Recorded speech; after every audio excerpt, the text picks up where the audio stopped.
I want to leave you guys with 3 takeaways after I've shared this testimony. Number 1, you are a value to God whether you have children or not. Amen. You are a value to God whether you're a good mom or not. Amen. God loves you for who you are, not for what you do. Guys, I didn't know how to be a mother. My mom did not have a mom. My mom worked all the time. I had no idea how to be a mother. But I knew I wanted to be a mother, and I knew I had love to give.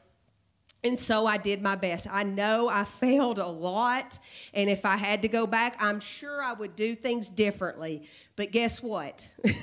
He doesn't love us any less. Okay? Number 2, this is a big one. What doesn't get handled and doesn't get healed gets handed down. Heal you. Stop worrying about everybody else. Heal you. Worry about you first.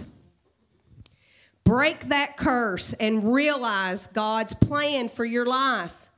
I think that's why we're so successful. That's what we did. And now we're able to help a multitude because of it.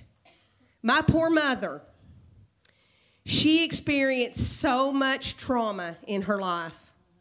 But yet she served the Lord. She's in heaven with the Lord. Matter of fact, my mom was the modern day woman at the well. She was married 5 times, living with another when she found Jesus. She would have been a modern day story written in the Bible. But my mother, unfortunately, she didn't really have support at home. Her husband really wasn't a believer. And life happens, right? My son was in a near-fatal car accident. That took a toll on us.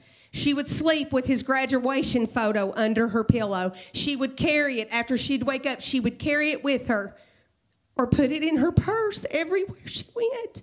If you ever wonder if your grandmother loved y'all, when I found her Bible, it was stuffed full of every picture and every news clipping of her family. Sometimes she didn't know how to show it. She didn't. But there's no doubt, how much she loved us. After that, it wasn't long after that, my son was in a near-fatal car accident in January. He miraculously lived because of our prayers and our belief and Linda Miller. In November, Daryl and my mom found my niece. She had been gone for probably 2 weeks. They don't know why. They don't know how. Probably a drug overdose. That's as traumatic as it gets, you guys. This was her favorite grandchild, I believe, that we could not help, that we tried to help. And this really kind of put my mom over the edge. I mean, she never really came back after this. And you could imagine.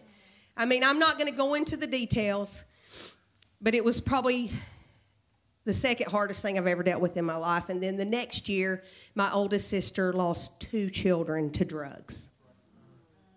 It doesn't get any worse than this. That's why I tell you guys, when I tell you where I'm at today, it took a lot to get here. I have to choose this every day. I have to choose to be healed and whole. I can't go back there. I can't, what could have been and what should have been. You have to worry about yourself and what God has given you. And so I truly believe if my mother would have got the help she needed, that she would still be here today. And that's why I can't stress number 2 enough. It was a lot to go through. And she tried a little bit to get help. I really wanted her to go to therapy and Christian counseling, and I did, by the way. I called LaVonna right up. I'm coming straight to see you. And I said, how can you help me? And then I said, how can you help my family? Well, I couldn't make my family get the help. And so my mom ended up dying of colon cancer. And I believe things would have been different for her. I really do, if she could have healed and got the help she really needed. I don't mean to be sad, because she's in heaven and she loved the Lord. And we were able to tell her goodbye. I was able to tell her how much I loved her and, how sorry I was for all my screw-ups. And I'll never forget Corbin kissed her on her head. Corbin loved her and she loved Corbin. The third thing, you need to set priorities, and we've kind of talked about this, that you're going to live by, that you're going to live your life by, okay? I hope this helps you guys. Personally towards God and relationally towards others. This is important, okay? You got to decide you want a Christian home, that you want to raise your children up in a Christian home, okay? It's a choice you make. Then you got to live it out, right? You got to bring those babies to church. You got to get up here and worship in front of them. I mean, come on. You got to love the Lord. You got to, but when the doors are closed and nobody's looking, guys, you got to have the fruit of the Spirit. It's not easy.